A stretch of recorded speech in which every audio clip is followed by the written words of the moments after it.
বন্ধুরা, আজকে আমি আপনাদের এমন এক রেসিপি দেখাতে যাচ্ছি যা রান্নার জগতে সত্যিই বিরল। একদম ডিম আর বাঁধাকপির রোমান্টিক ব্লকবাস্টার। তোমরা হয়তো অনেকে ভাবতে পারো এদেরকে কি একসাথে মানাবে? আরে জমে উঠবে।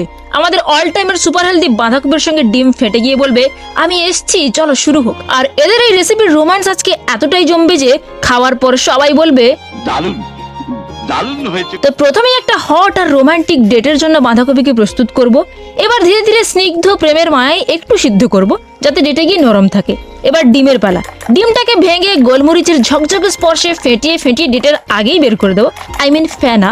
ওদের এই রোম্যান্সে একটু ঝকঝকে ফ্লেভার ছিটিয়ে দিতে হাজির হলো পেঁয়াজ, আদা, রসুন, টমেটো আর কাঁচা লঙ্কা।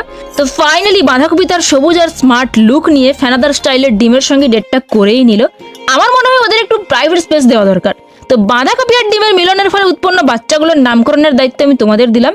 এবার ওদের দেখাশোনা। প্রথমে এদের একটু হট হট ফ্রাই করে নেবো, কারণ এখন রান্নাঘরে 16 পারফরমেন্স দিচ্ছে, তাই স্টাইলিশ আর হট তো থাকতেই হবে।